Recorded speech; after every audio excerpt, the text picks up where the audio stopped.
Good morning, everybody. So pleased and privileged to be here this morning. Thank you all for taking the time.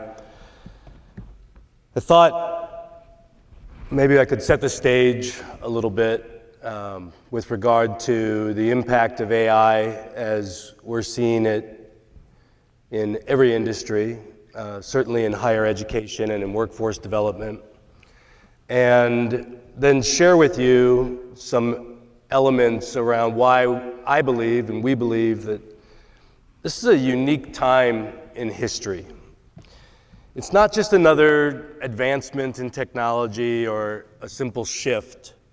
It is a paradigm shift. This is an inflection point. And as somebody who spends all day, every day, in the bubble of artificial intelligence, I can tell you that I cannot keep up, and it can be overwhelming, easily overwhelming. I expect the next 45 minutes or so will be overwhelming for many of you. I'm happy to spend as much time as necessary today to help bring clarity to where the opportunities lie, what the risks are, and the role that Laredo College and community colleges across the country can play in helping businesses usher in this new age of technology. I believe that the next 10 years will bring more change than the previous century.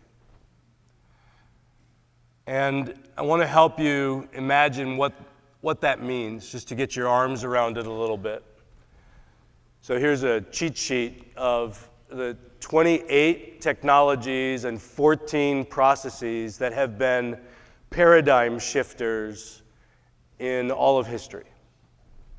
These are the 42 innovations that are most significant, most profound in terms of its impact on the world. But technology is never profound. The profundity of technology is really based on the human reaction. So if you think about during your lifetime or your parents' lifetime, the last 100 years or so, what do you think, what amazes you? What really blows your mind in terms of what's been invented or what's changed in the last 30 years or 50 years or 100 years? Who has an example? Now, smartphone is always the first answer, and I agree. We love the green and gold of Laredo College because we're Packer fans. We're from Wisconsin. Sorry about that. Next week we'll probably have an issue for some Cowboy fans in the room. But it amazes me that when my son is in the audience, when he was young, we lived in London, and we couldn't watch any NFL games except Monday night at 2 a.m. we could get up and watch Monday Night Football.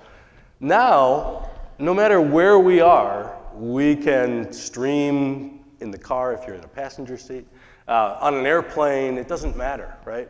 And all of that really comes from mobile computing, which is how this is represented up on the screen. And mobile computing is really the convergence of technologies. Cloud computing, the demonetization of storage of data, bandwidth becoming far more available and affordable, accessible, and computing power. But now we're entering this era where we're moving from what's known as a kind environment. Over the last 50 years or so, this is 2024, in 1974, the semiconductor was invented at Intel Corporation, and that drove the computing industry. And it was very predictable that every 18 to 24 months, the power of compute would double. And that has held true for 50 years now. But now we're in this exponential phase that is so difficult to keep pace with. You really just need to pick lanes and grow these skills that relate to adaptability, flexibility, continuous learning, continuous upskilling, and so forth. And that changes fundamentally the value proposition of every community college in the country. Because we'll talk about the future of work, and the workforce that my son has entered, or somehow we still have a 13-year-old, the workforce that she will enter, she has a 1 in 3 chance, statistically, to live to be 100 years of age. The workforce or job experience, the career experience that she'll have will be somewhere between 55 and 75 years, right? It will be very different. It will be across multiple industries. It will be very different. We'll talk about those things. I want to point out there are 6 technologies that, just getting my remote going again here, that are really impacting us right now. And they are where the crowns lie. Artificial intelligence, quantum computing, and then on the biology side of things, genome editing and synthetic biology. And then on the environmental and green industries, you have fusion energy and geoengineering, or predictable climate repair, essentially. And so these are known as the kingmaker technologies. And the reason for that is because the people, the companies, the countries that drive innovation in those 6 areas will run the world over the next 50 years. And our opportunity, and Laredo's opportunity, is to figure out what our strategy is for each of those. And today we'll focus on artificial intelligence because it's obviously, it showed up strongly after it was, the phrase was coined in 1956, and it only took 70 years or so, 67 years for it to become extraordinarily popular last year. And so,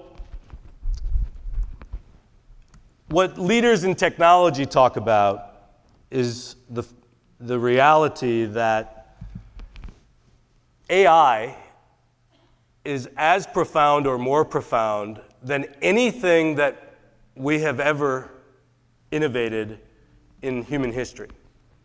And it's not me saying that, it's the head of Google saying that, Sundar Pichai, right? The only two innovations that AI is compared to historically are electricity. And you can really, if you back up around 100 plus years, you're in the second industrial revolution. The average life expectancy is 50, 53 for women, they always win. And the telephone, electricity, and the gas combustion engine all sort of happened within the same decade. And that's the last time that we've had such a paradigm shifting.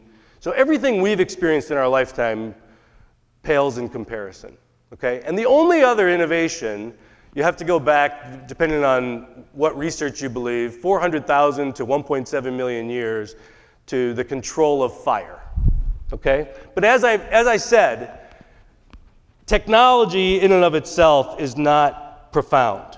What makes it profound is the human reaction. Okay, so 1.7 million years ago when we controlled fire, it changed everything. It allowed us to cook food, change our diet. We were able to light pathways in the evening. We started to form loose communities known as tribes. My remote is just a little jaggy. And then in the second industrial revolution, with electrification and the gas combustion engine and the telephone, the world was connected, but other things changed too.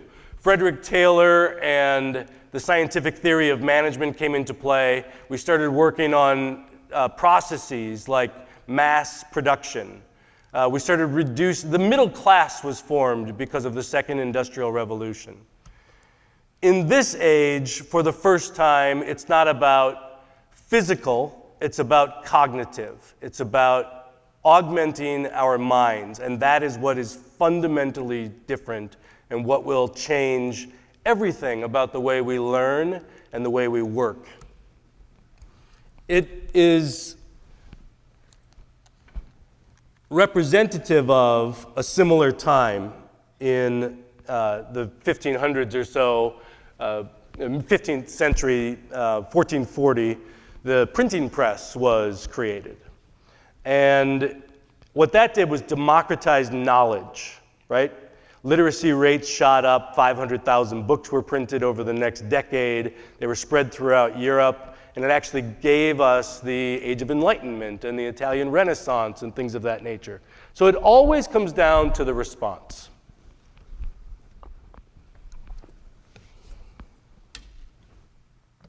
So let's talk about AI. When you talk to experts who developed AI and run companies based on AI, they say, you know, this is around a 70-year-old term. It's not the best term because it's not actually intelligent yet. And we want to think more about augmented intelligence instead and extending human capabilities. But be aware that as we are giving humans superpowers, we are also, I'm just going to stay at the podium.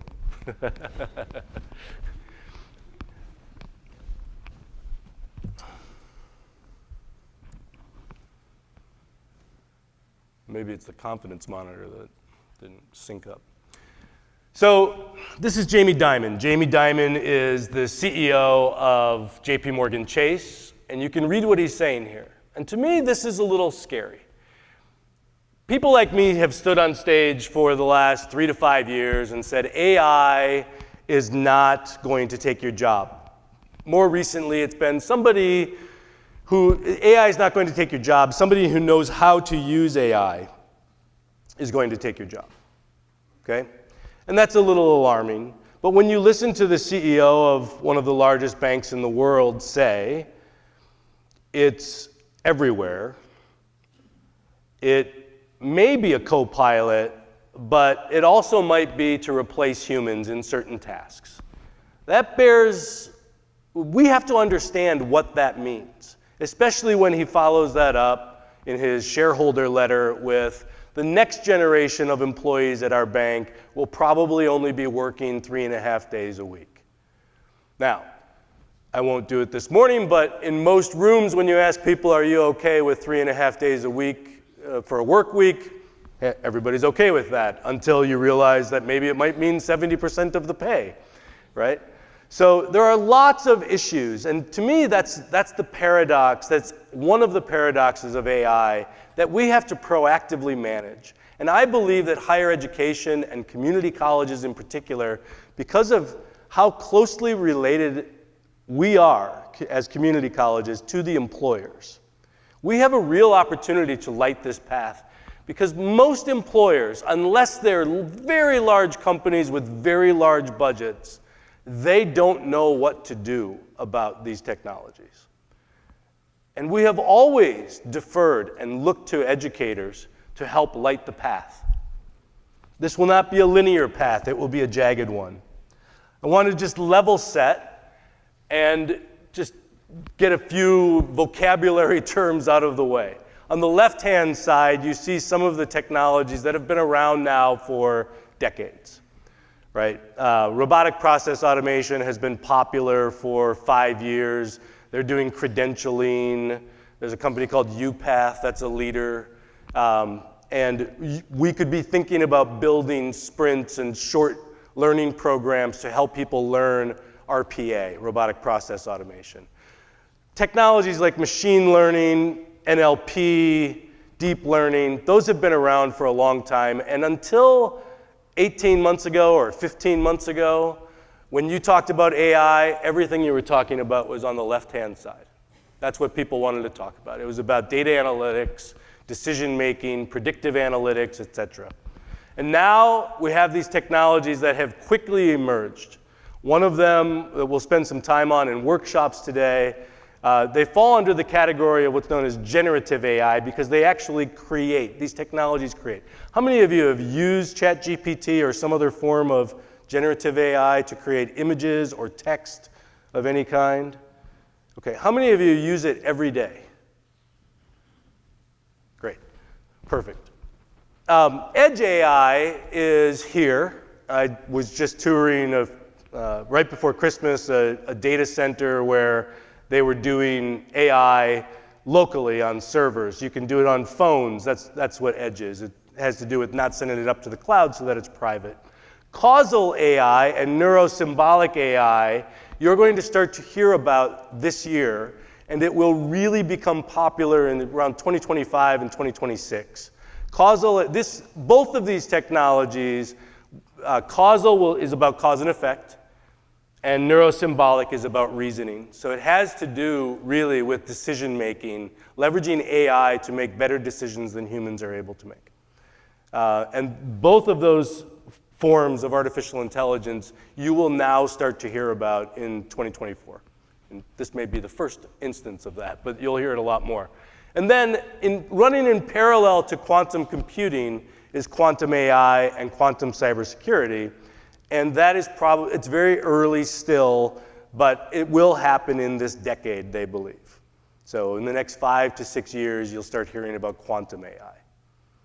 Right? And that, I don't understand quantum compute very well. It's fundamentally different than how we think of computers. I've watched 6 TED Talks about it, and you should too, because it will fundamentally change the way we compute. It changes everything. It makes everything faster. And when you start thinking about the fears related to artificial intelligence, when we have quantum computing capabilities in the next 5 to 10 years in that range, it's really going to start to accelerate faster than ever.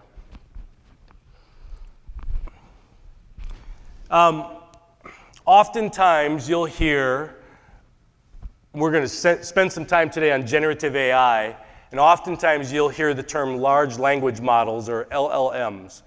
ChatGPT or GPT-4 is an LLM. It's called a foundational large language model. Okay? They're the same thing.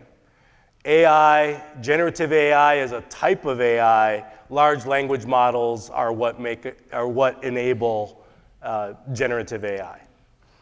When you look at the leaders, just a little one landscape slide. When you look at the leaders in AI, people who are buying the processing units, organizations, you can see the usual suspects here. Meta, Facebook, Microsoft, Google, Amazon, Tesla, Anthropic is in there next to TikTok. So it's the social media companies, the largest companies in the world, and large Chinese companies as well in the middle there. And this is a very small, abbreviated list of some of the technologies related to consumers. So, we were talking at dinner last night about in the next couple of years, you're going to it will be normalized in society, many societies, that there will be AI companionship.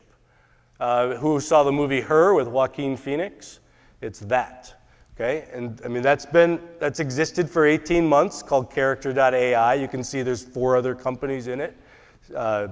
Snapchat is in it as well. Snap is in it as well. They're offering companionship. It may not be romantic companionship, but it's friendship, it's mentor, it's that sort of thing. And there are definitely options for romantic AI partners. Social media, avatar generators. One that's not on here is something called HeyGen.ai. I just subscribed to it. It can take 2 minutes of video and voice from me, and then from here forward, it will just produce videos with my talking head looking at a camera just based on the things that I type. So I don't need to do videos any longer, right? That technology exists in 4K resolution today. Music, I'll show people in the workshop today, you can write a 30-second, you can write a little sentence that says, I want a Christmas song about not spending any time on LinkedIn during the holidays and spending time with family, and I want it to be a country song, and in 2 minutes it creates a 30-second or 1-minute song for you. The lyrics, the music, all of it. Medical advice, MedPalm, which is from the Meta company. Actually, it's Google, sorry.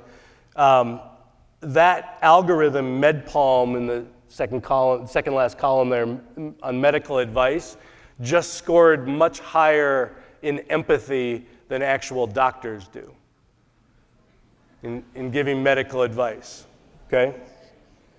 And then gaming, you can see there's a large number there. And then as you get into the enterprise market space, you have all of these different options. And this is, again, there are hundreds of companies that have started in the last 12 months around these technologies.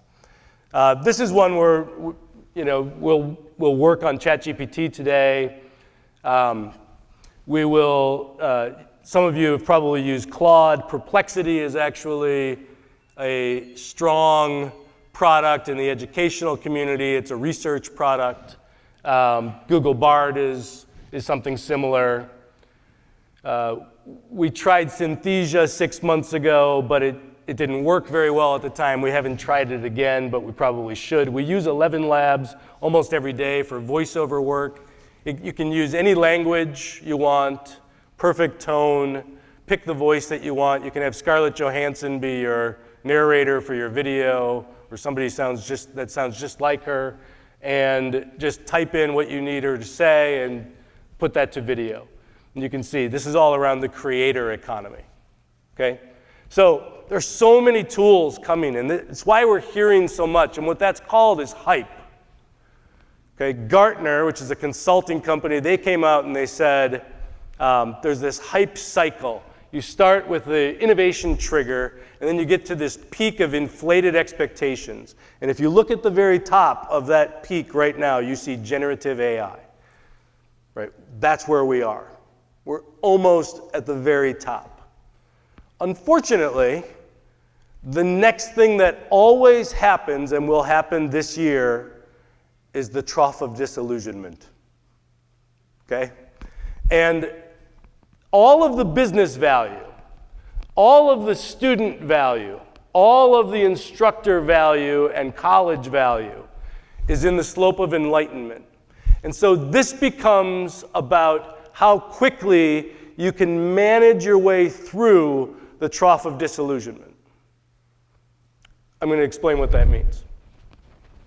So you can see these technologies, what they're saying is, here's how far, this is all different types of AI. Remember the slide, I gave you 10 of them. These are all different types of AI or elements of AI. You can see prompt engineering in there, which is how to write prompts for generative AI. Okay, it's going to take 2 to 5 years to get to the plateau of productivity. So in July of 2023, they're saying ChatGPT and every tool like it, generative AI, still 2 to 5 years away from really being a productive tool. Now, you can gain advantage. Your students can gain advantage. Your regional employers can gain advantage by trying to accelerate through the trough of disillusionment.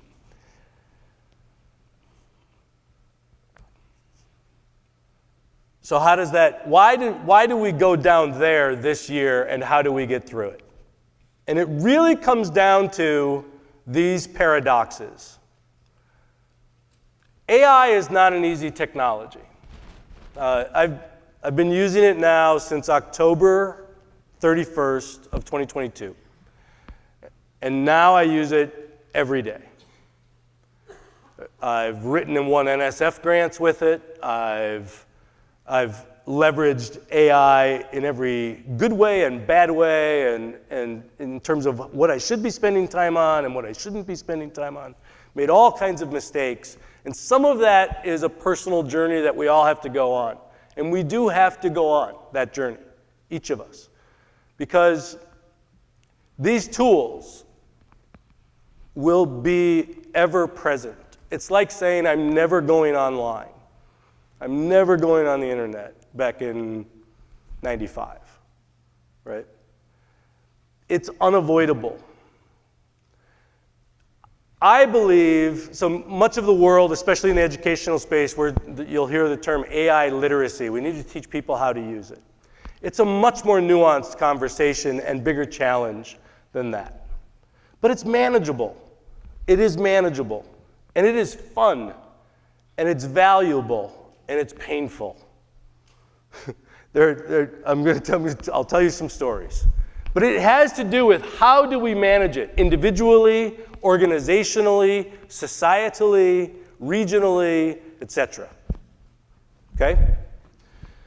The first is AI can give us superpowers or it can be our kryptonite. And the first element of that is it can absolutely, it is the smartest, how much information do you think it took in terms of storage size to store all of human knowledge? Or everything that it has now in the model? The answer is just 44 gigabytes, right? My phone has a terabyte of storage. It's 44 gigs.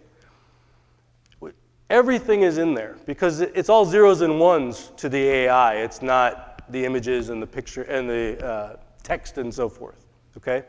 So we start with augmented intelligence, but then the risk is we become too reliant on AI and our critical thinking skills, our creativity, everything begins to atrophy because we're consistently outsourcing it. This is a much larger issue than educational dishonesty and so forth. It's much bigger than that. Okay? I know that's an important one. We'll talk about responsible AI. But the larger issue is, for all of us in the room, and for everybody that is benefiting from our instruction and from our employment and so forth, is to not continually outsource. I consistently tell people, every time you just outsource it and say, do this for me, you're one step closer to having that skill be automated instead of augmenting you. I want to talk about that. So I'm challenged right now because my remote is not working and I can't stand still. So I'll get my steps in today. You can increase productivity significantly and you can lose productivity. This will, when Apple Vision Pro comes out this month with spatial computing and with the Meta Quest 3 headset with AR and VR capabilities, we are going to become more immersed in our computing environments. It's going to be less about the PC. This is what I mean about increasing productivity. There was a study done of 750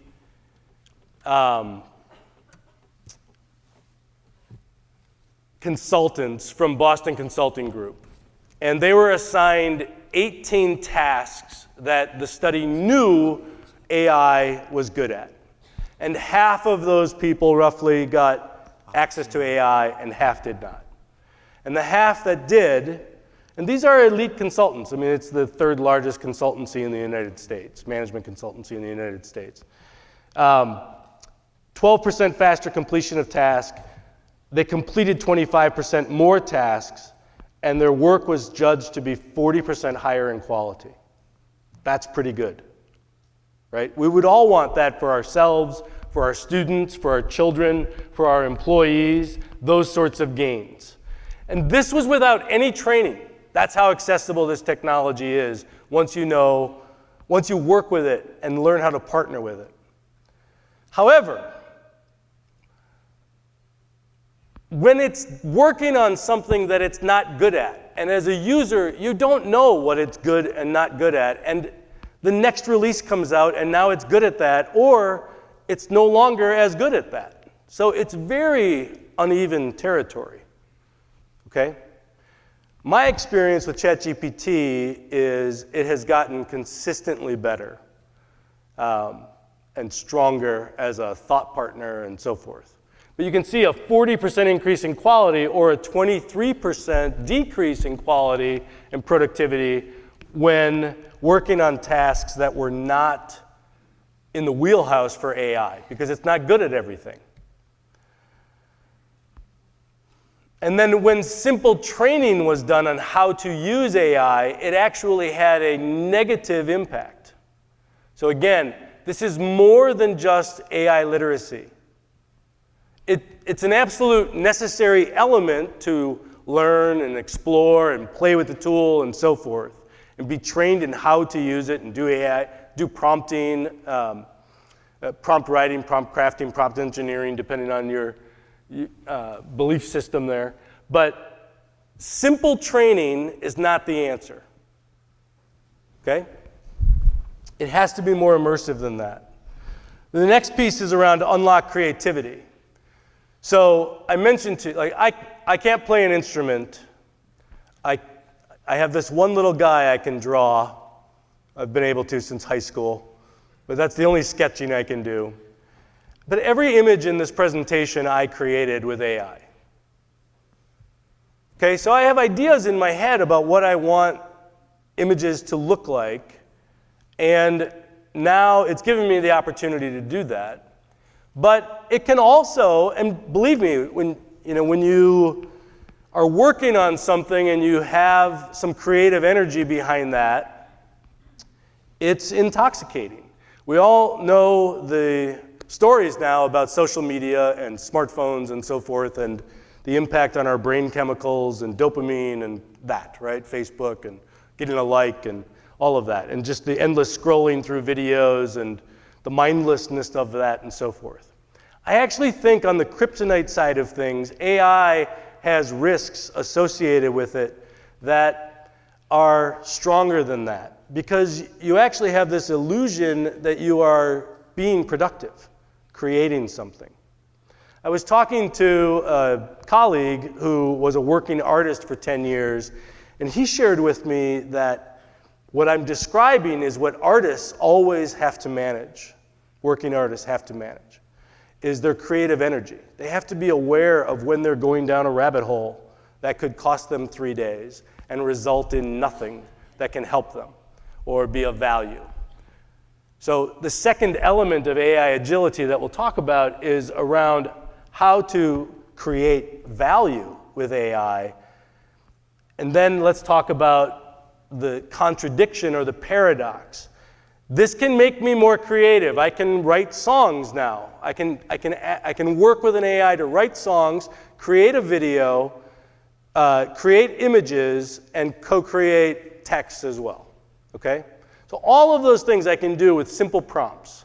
But you can see that people in this study said 70% of them were fearful that it will have a negative impact on their creative abilities over time. So we have to actively, proactively, intentionally manage these kinds of capabilities. Creation of content is now democratized. Any one of us can sit down and do 500 Twitter posts in 2 minutes. But the content that we create, we also have to be aware that we have not mastered that content. Right? I wrote an NSF grant. Am I now an expert in that grant? No, I'm not. It's not that I outsourced it to the AI. It was an iterative partnership where we built that together. There's actually 4 people and 1 AI. But we continually worked back and forth in a feedback loop, if you will. But because you have access to so much more information and can incorporate that into your thoughts, you can start to trick yourself that you've learned something when you haven't really learned it. These are bigger issues than did somebody use AI to do a paper. Personalized learning. It's one of the most incredible opportunities with regard to AI is meeting learners where they are and in the language they speak natively and giving them the opportunity to learn at their pace and giving them the opportunity to learn with the reinforcement that they need to truly build a skill, for instance. However, it can also result in echo chambers because I can be learning something and not getting any perspective from anybody else. There's this issue of collapsing inward with AI where we begin to isolate ourselves in everything that we do more and more. We can enhance our decision making, but we can also overload our brains, our minds, with data, with information. It's going to fundamentally change the way we make decisions, all of us. I mentioned causal AI and neurosymbolic AI this year. You will start to hear those two terms. And this will all be about reasoning and decision making. Okay? And this is where ethical and responsible AI will become so much more important, even more important than it is out of the gate. Daniel Kahneman in 1979 with Amos Tversky wrote a book called Thinking Fast and Slow. And they talked about System 1 and System 2. System 1, about 90% of the decisions we make all day long, we make about 35,000 decisions a day, I believe. And 90% of those, we just use our models, our mental models, our heuristics, our biases. We just use our intuition. We just make decision after decision after decision. About 10% of the time, we think about it. We do critical thinking. We ponder. Sometimes we use System 4, which is collaborative intelligence. We ask other people for their opinion on what we should do and so forth. System 3 is augmented decision-making, augmented intelligence. That's when I can use an AI to help me make decisions. I have 138 slides. You won't see all of them today. But I have 138 slides that I choose from for each session, okay?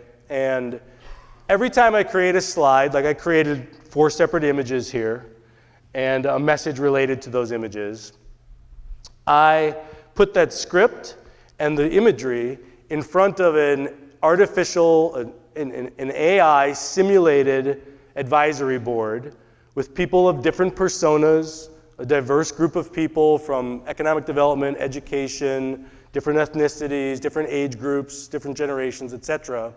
And I ask them for their feedback on those 8 slides. And I just get that feedback. And what it gives to me, sometimes it's meaningless because it's just AI saying something because I asked it to. But sometimes it helps me think differently about the content and I change it. And that's dynamic decision making. Should I use human intuition? Should I think critically about it on my own? Should I work with other people?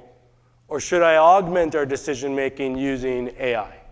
More and more, with the new AIs that you'll experience this year, you'll make a decision to leverage AI. We can solve problems efficiently, so efficiently. It's unbelievable how quickly you can get answers. It's so much better than search. But we talk to people less when we're using AI, especially if they're offering companionship or in the near future doing tasks for us around the house. So individual performance goes up, but in this study, the collective diversity of ideas goes down by 41%. We have to actively manage that in the classroom, in our school systems, in our businesses, at home. Right? My daughter, my 13-year-old, she has a ChatGPT subscription. Her school system has banned the use of that for writing papers and so forth. So we talk about it every day about how to use it as a study guide. It gives her quizzes. It helps her prepare for a social studies test on Cuban-American relations over the last 50 years, a history piece, or the Philippines and so forth. And she goes in more prepared because she's taken 4 quizzes already, and she's prepared a study guide leveraging the feedback in terms of what she's learned. Okay? There's ways to leverage this technology that requires us to be flexible in the way that we run the classroom, but we absolutely have to be aware of these risks of This one, for instance, where we have to have people working together on purpose, intentionally.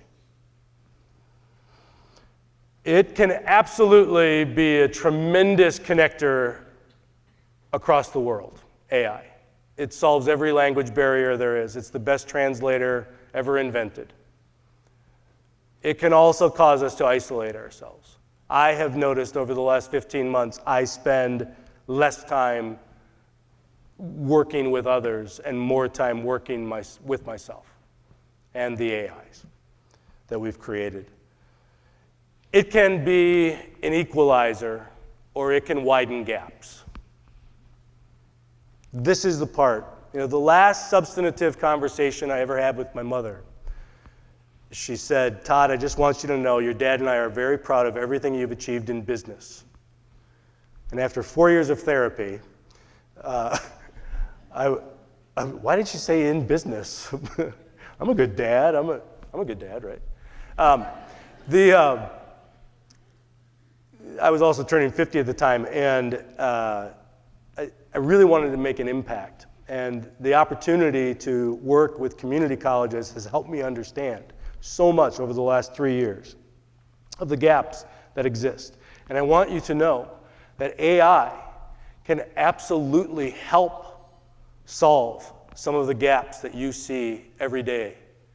It can also, if it's managed incorrectly, widen the gaps. It is not an access issue. That has been the case with other technologies. It's not access. It's about how we manage these paradoxes. It's about how we work with the technology. You'll find that the baseline proficiency for the bottom quartile goes up by 43% using AI, whereas top quartile performers, it goes up 17%. When working on something that AI is not good at, or working with AI in such a way where the human-AI partnership is not working properly, it can have a greater deficit than for top performers. So top performers are either up 17 or down 17. The bottom quartile performers, they can really get a massive boost in performance and capability, or they can suffer because of it. We have to actively manage this. We can't sit back and wait for these things to just be discovered over time. And if you take a look at this, the baseline task without ChatGPT and with, you can see low performers outperforming with GPT the high performers on a given task in the study. And the study was Boston Consulting Group, Stanford, Harvard, MIT, University of Pennsylvania. And that's a meaningful boost in performance.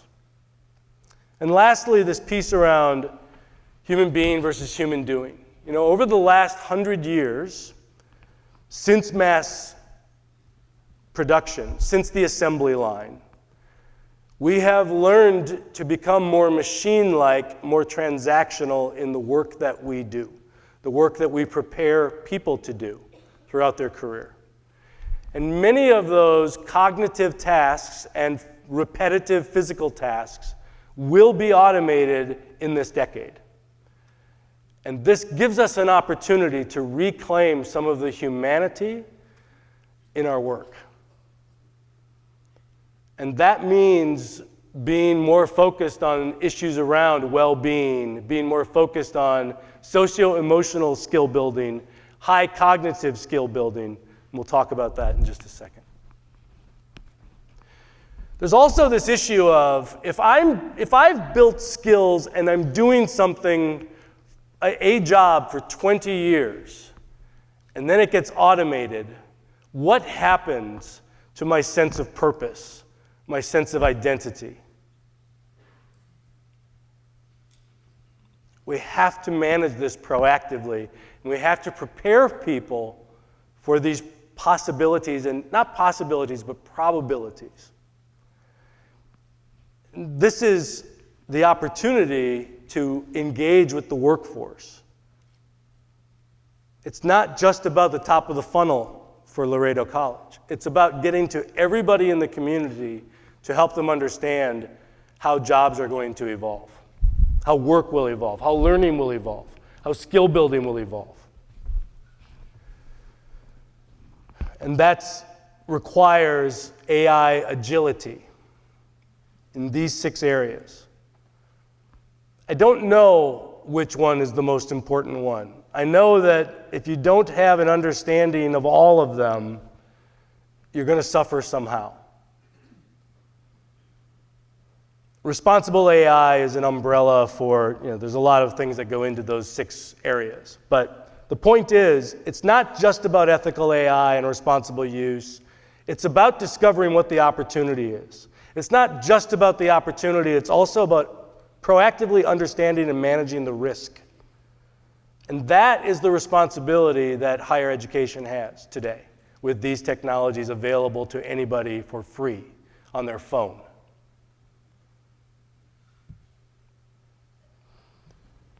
I'll go past the adopting. We do have to meet people where they are. Some of you are skeptical about artificial intelligence and its capabilities.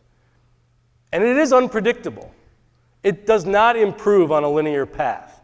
Suddenly, after 6 months, you look at something and it's just amazing how different it is. Mind-blowing how different it is, how much more capable it is. And then a year can go by and it won't improve at all. And some people believe we're going to run out of data to feed it by 2026, and it just won't be able to improve at this kind of pace. That's a possibility too. But people have access to this tool for free right now, and the people they're competing with in the workforce are learning how to use these tools. This is the fastest adopted technology in the history of the world. We can't have people operating at a disadvantage. But whether you're skeptical or an enthusiast or trailblazer or whatever the case may be, there are things you can be doing to improve your perspective. Now, it may not get more positive, but you can become better informed about how to use the tools, how to create value, how to use them responsibly.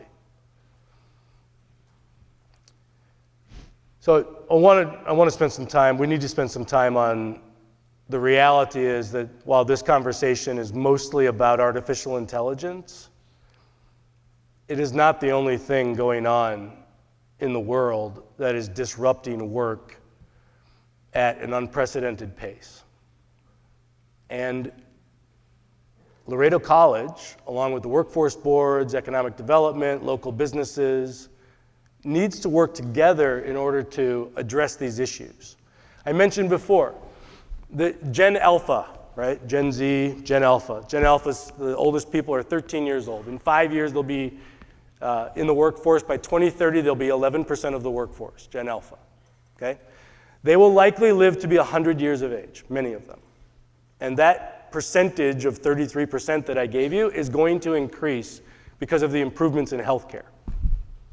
So healthy human lifespan requires people to work longer. We have big changes in work itself and in organizations that we'll talk about as well. One significant issue is if we were doing this in 1990, the half-life of the value of a skill was 26 years, a technical skill. Today, it's 18 months to 5 years. Okay, and less if you're in high tech and focused in a particular language, for instance, or a particular area of cybersecurity. These things are changing all the time. And we're not used to change.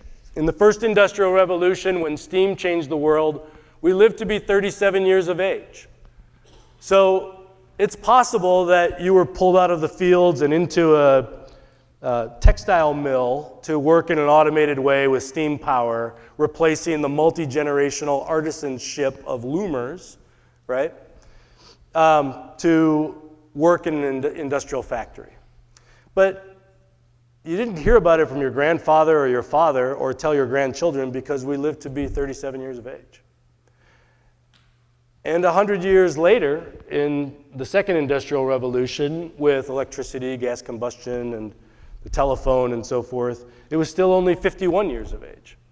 And even today, we're going to live to be in our 70s, and we're kind of used to this pathway of retirement age and then drifting into retirement and so forth. But the generations that are coming through Laredo College right now, their careers are going to last much longer than ours. 55 to 70 years. And we have so many paradigm-shifting technologies going on. We are the first generations who are experiencing multiple paradigm shifts in one lifetime. And you saw those kingmaker technologies, and every one of those represents a paradigm shift. Okay? And so it's okay to feel overwhelmed, and it's okay to be stressed out about all of the change that's happening so quickly, not to mention all the other non-technology factors, because we are not biologically wired to deal with this speed. But the pace is accelerating. So we have to find ways to help people in the future generations manage that, manage their career differently than we did 20 years ago when somebody came through the college.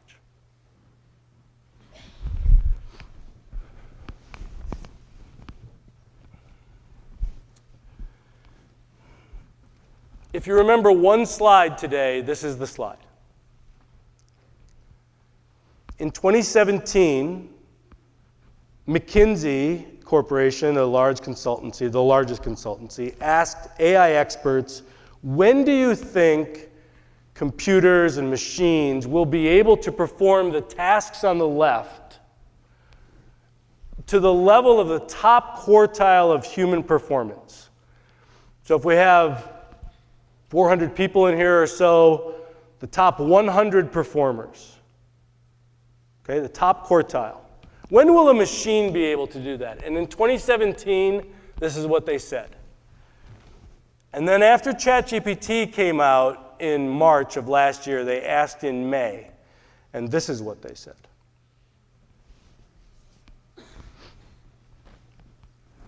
So you can see that we lost decades of flexibility to change.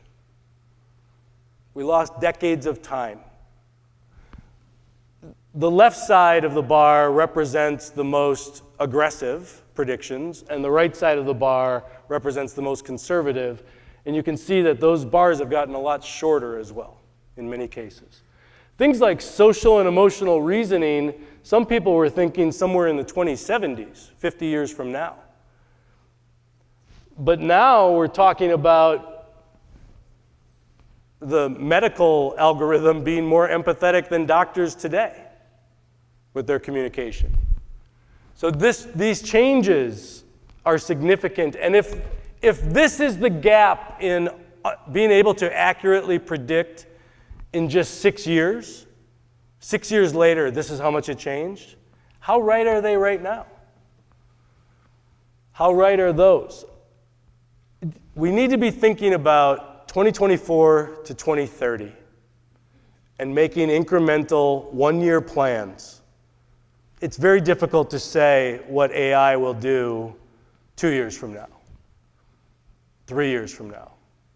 The next 6 to 12 months are actually relatively predictable. Still takes a lot of work and you're wrong all the time, but it's predictable. Generative AI, ChatGPT, and tools like that you saw the slides on, will impact 40% of working hours across industries. And the way that breaks down is this. This one, next slide's a bit of an eye chart, but you can just see by industry. Pick an industry. In banking, 2 out of 3 tasks are highly susceptible for automation or augmentation by AI. And augmentation should be good.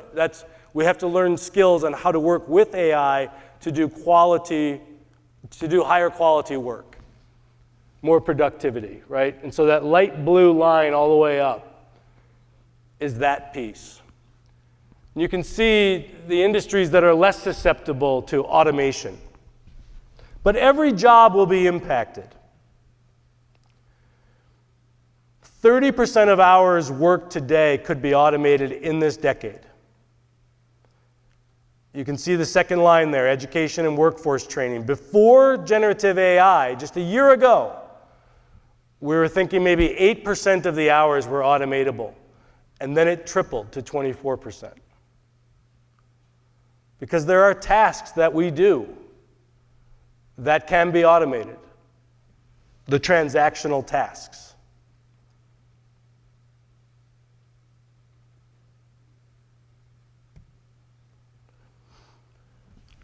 Are we really experiencing a job-mageddon? You can see it, the further back you go, the more aggressive they are. But what you're really seeing is that 20% of the workforce, roughly, in 2023, on average, right around 20% of jobs will actually change over. And that's actually quite typical of an industrial revolution due to AI. That means people will have to learn new skills and add value in different ways at the same employer or a new employer. And every community college in the United States is well positioned to help employers manage that process. And we'll talk about how to do that. These are the fastest growing and fastest declining jobs. You can see the industries match up with the previous slides.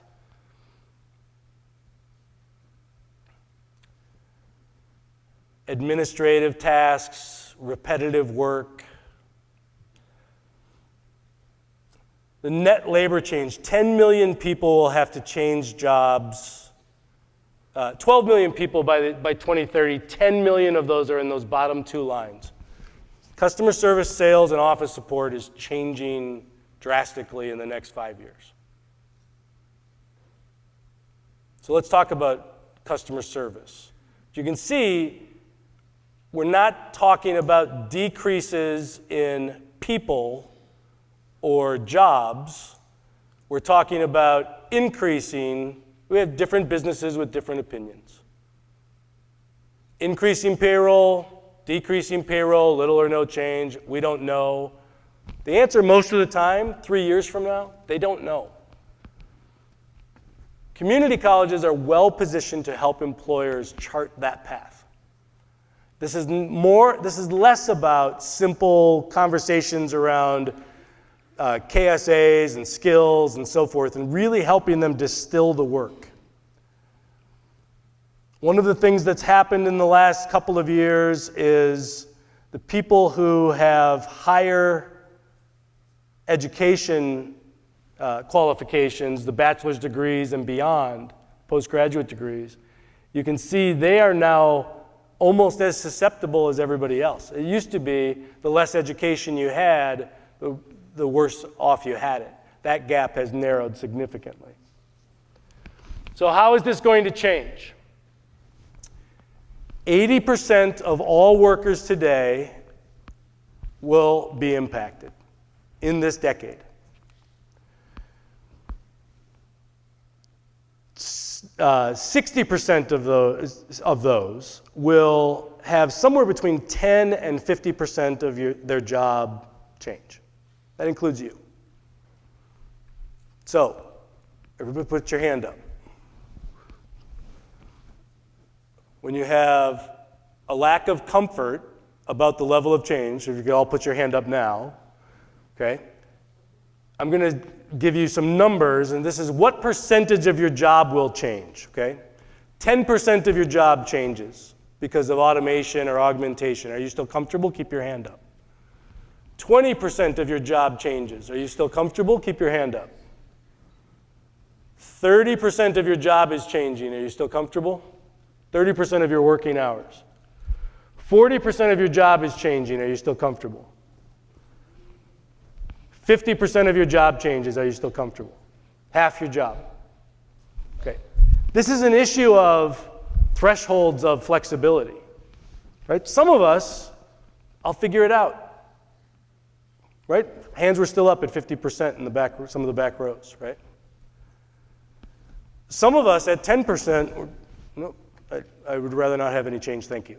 I'll go work somewhere where they don't ask me to change. That's fair. I built these skills. This is what I went to school for. Over the last 30 years of my life, I've built these skills. This is how I put food on the table. This is how I support my family. And now you want me to change that 7 hours a week? I don't understand. Why? That school, that employer, they don't want me to change. They want the skills I have because they don't have an AI strategy. That's not a great long-term plan, right? But there will be that. There will be unintended attrition. People will be quitting because they'll be asked to learn new skills and change. We have to manage that. We have to manage that here. We have to manage that in the community. We have to prepare students and the existing workforce for that reality. Because some of those people don't want 10% of their job to change. How will it change? Well, we're going to be doing, by 2027, 3 years from now, much less transactional work. Okay, transactional work will go the way of robotic process automation, which is algorithms, and artificial intelligence. We will be doing more relational work. And we will be delivering expertise as well. And we'll be augmented by AI in both the relational work and delivering our expertise. 3 years from now.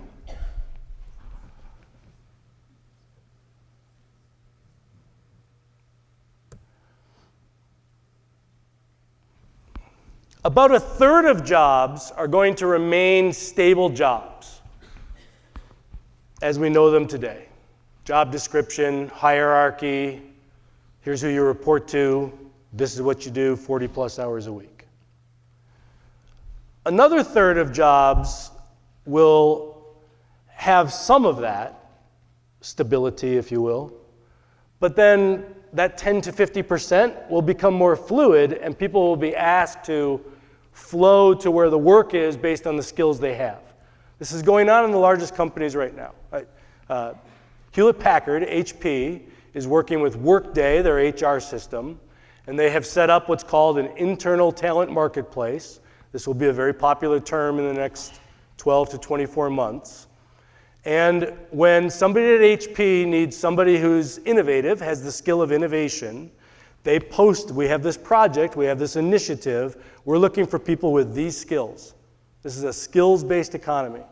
And then in come the people who have 30% of their job is their job. But then this other 70% is, I have the skills that match that work.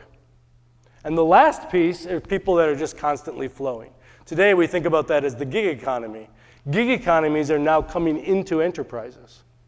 Just constantly going to where the work is, the projects that need the skills that I have. So the people who have the most skills, the broadest skills, as opposed to what we have valued for 50 years in terms of depth of expertise, will also be highly valued because they can be plugged in on any project in a skills-based economy. And with every industrial revolution, the need for talent has evolved. Far right column. Right? With the second industrial revolution, with electrification and gas combustion, we wanted certainty in our processes. Scientific theory of management, mass production. The more Model Ts we produce, the more chickens that come off the line, the less we can charge the consumer, the economies of scale, et cetera, et cetera. We want to reduce risk, we want to standardize process. By the time we get to the 70s, and we're talking about the need for STEM, it took us 30 years. 1974, first semiconductor, 50 years ago. 2001, STEM became a term. Okay, so it took us 27 years just to name the movement, the emphasis on STEM. We don't have that time this time around. It's moving too quickly. Now what we need are a skills-based mindset. I'm going to continuously grow skills, manage a portfolio of skills and experiences, and manage my career that way. I need human skills, high cognitive skills like critical thinking, socio-emotional skills like emotional intelligence and effective communication, because my job is relational, not transactional. And I need to learn how to partner with AI because it augments me. It makes me better. So this model, the one that we all grew up in, is now dead. Right? Front-end loaded education, go to work for 35, 45 years, get the gold watch, jump on a horseback right off into the sunset. I remember when I was young, younger than that, my dad got Fortune magazine, and as you would page through that, like every 7-year-old should, gold watch ads all the time, and they were retirement watches. Who's giving out retirement watches these days? Right? The average person stays for 4 years in a job, 4.1 years. In technology, it's 1.8 years. So the loyalty, it's not an issue of loyalty. The dynamic of work has changed. This is what's not happening. This is a fallacy. This is the issue of 1990 and 26 years of half-life of value of a skill. Oh, come get upskilled. Come get reskilled. Well, you're good to go now. You're 40. You can get to retirement age. Not the case. It looks more like this. This is the model. I have a role. I understand how technology can augment me. I build new skills. Now I have comfort going into a future role. If I don't have those things, I'm not comfortable. If I have confidence that I can learn a new skill, if I have confidence that I can partner with an AI or some other technology, I have more confidence that I can do well in a future role. If you walk into my office one day and say half your job is changing, you need to enroll in somewhere and grow some skills so we can figure out what to do with you. That's not a great conversation to have, right? Our job as not just an institution of higher education, but as members of the community are to help organizations, leaders, have the right conversations, give people the runway, invest in growing their skills. Yes, people will keep moving. We all know the issue of I don't want to train somebody so they go work for the competitor, right? People will keep moving, but more people will leave if you are not offering the upskilling opportunity. AI is not done improving. All of the data, and it was a lot of data, it's overwhelming. It's going to be wrong in 6 months. Way more jobs are at risk than what are on these slides. People need to be thinking about this, having options throughout their career, 4 years at a time. But for 70 years, they're going to live to be 100. They can't retire at 65. That's what we have to prepare them for. It looks like this, right? I'm constantly upskilling. And it is hard to manage squiggly lines. It's not how we think about it. It's not how our career went. Maybe for some of us it did. But when you're thinking about a 7-decade plan and constantly reskilling because technology continues to accelerate, it changes the fundamental conversation with higher ed.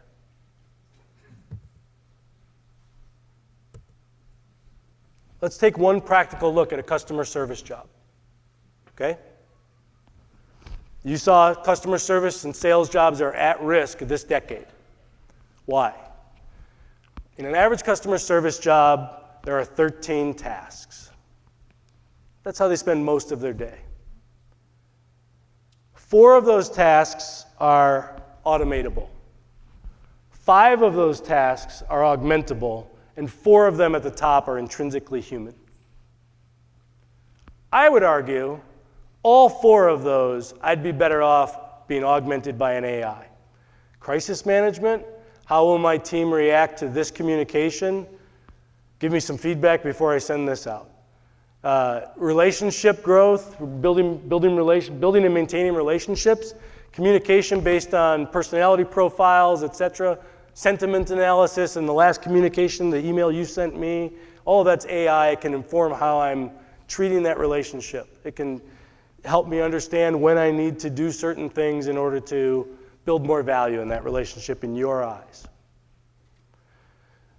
So when you take, this is distillation. This is, I believe, a place where Laredo College and every other community college can fundamentally change the value equation with your employers, is to get in to those conversations, which you know you have access to those conversations, and help them understand the distillation of jobs into discrete units of work, work into tasks, and tasks into skills.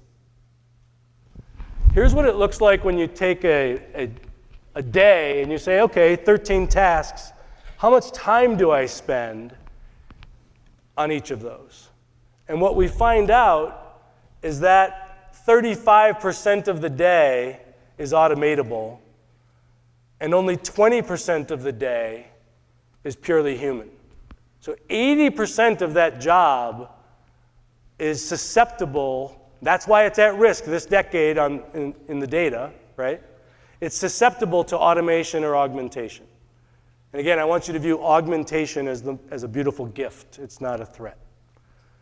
Being able to do better work faster with better results is a good thing. But 35% of that job description is going to change fundamentally. So if you have 20 of those people, 20 customer service people, you probably don't need all 20 of those people. And even at an individual level, we have to figure out how you're going to spend 35% of your time, which is about 700 hours a year.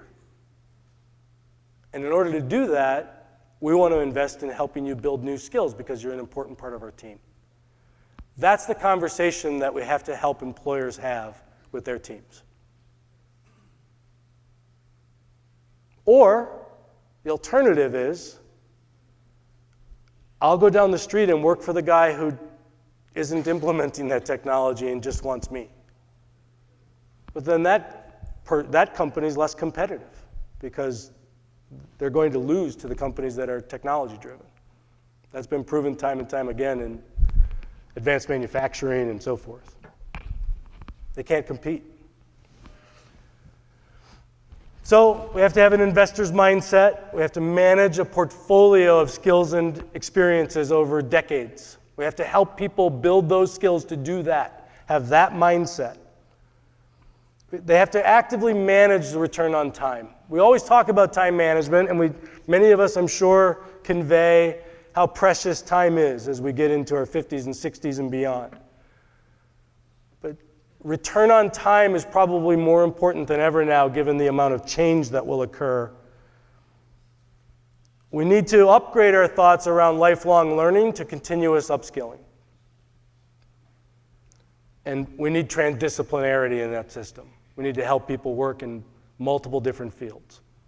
We were talking last night about stacked degrees. I really believe that in the next decade, stacked associate degrees will be highly valued in the workforce by employers. We just have to help people get there creatively. So human skills, we talked about socio-emotional and high cognitive. I just want to share with you some thoughts as I close up here. More important than ever are these skills. This is the 2027 outlook from WEF, World Economic Forum, but you can see analytical thinking and creative thinking are at the top, and they have been for some time. Emotional intelligence during the pandemic was up there as well. AI and big data, today it's in 15th place. By 2027, it will be in third. And you can see, look at all of the human skills in there, empathy and active listening. There are some technical, network and cybersecurity, systems thinking, dependability, talent management, design, curiosity, lifelong learning. Those types of skills are what will be valued. And as was mentioned in the introduction,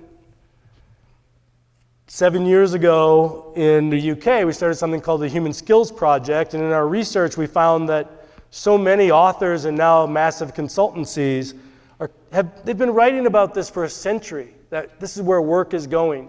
It will become more human again. The future of work is uniquely human. We have to help people understand what human skills are versus what skills are that machines can do.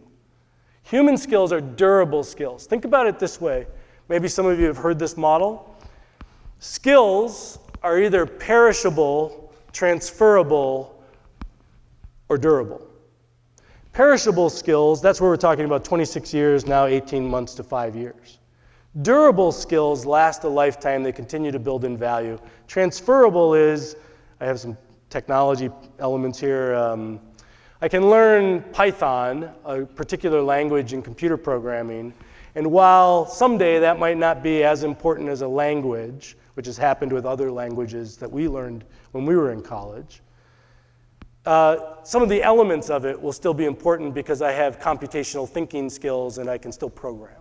I can learn the next language faster because I've built that skill. That's transferable, okay? So we have to help people focus on building durable skills, but then acutely helping them upskill to build the technical skills they need to get through the next 5 years, 18 months to 5 years. And the more skills they build, the more flexible they'll be, the more valuable they'll be in the workforce, and they can flow to work in a company, not as a gig worker, as a W-2. And so the group in London put together this is version 7 in their 7th year, these 4 quadrants around self-determination. This is about surviving and thriving in the age of AI. Self-determination meaning we have agency. This is not a story about technology. This is a story about how we reshape learning and how we reshape work. The skills that we learn, the way that we work together is more relational. Now, we may have to learn how to work not only with one another differently, but with technology, and AI will be in our group. As I mentioned, we did an NSF grant where there were 4 humans and 1 AI, right? And we were all collaborating. Workflows are going to change. They have changed. It's not a future issue. That workflows have changed because of AI. So we need new skills. Now, the upper left-hand quadrant of unlocking human potential, these are the types of skills that if people can build, they can really soar. In a world that's filled with technology, we will put more value on the human work than we ever have before. We have interpersonal collaboration and being augmented with technology, or the human-machine partnership.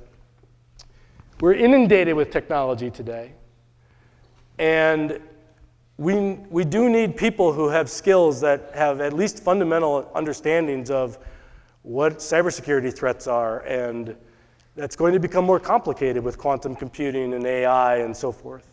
And so working on these types of skills, these are the durable skills that we can be teaching. We can be incorporating these in everybody that you graduate. Can they answer the question to an employer who values critical thinking? You ask a CEO and they give you an answer like, we hire problem solvers. We want people who can solve problems for us. Right? Well, let's have the conversation about what that means. What 8 skills and mindsets does somebody need to be an outstanding problem solver, or 6 or 4? In your mind, Mr. CEO or Ms. CEO, you own the company. Which skills matter to you? What equals success in your company? Because our graduates are walking in to employers today, especially the young graduates, recognizing community colleges are a little different. They're walking into employers today, and employers are asking them questions like, about critical thinking, for instance, or decision making, or how do you make decisions and so forth. They don't know how to define these terms. They don't know how to apply critical thinking in the role they're applying for. We have to solve that gap. We have to teach these skills explicitly so they understand that this situation requires me to take a step back and not use my framework, but use my brain or my AI or row 2 to get a good answer. We have to help people build these skills because these are the durable skills that can't be automated.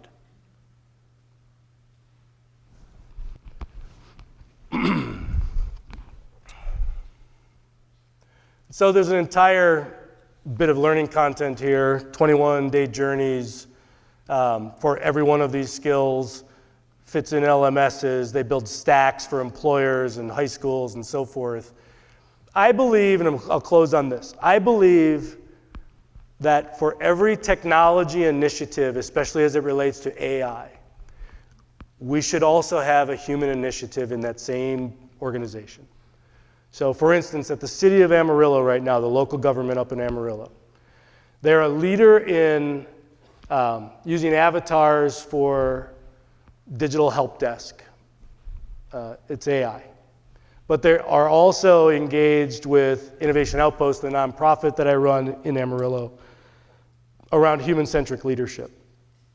Because we can't lose that sense of humanity in the work that is left for us when the machines are doing the things that we've been training people to do for the last century.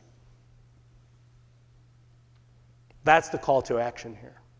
We have to prepare people for more human work that gets done. Thank you all very much for taking the time today. I appreciate it. Thank you for having me to Laredo. Mr. Todd McLees, thank you for joining us and speaking with us today on AI. We have a gift bag we would like to present to you. Thank you very much. Thanks for running. Thank you.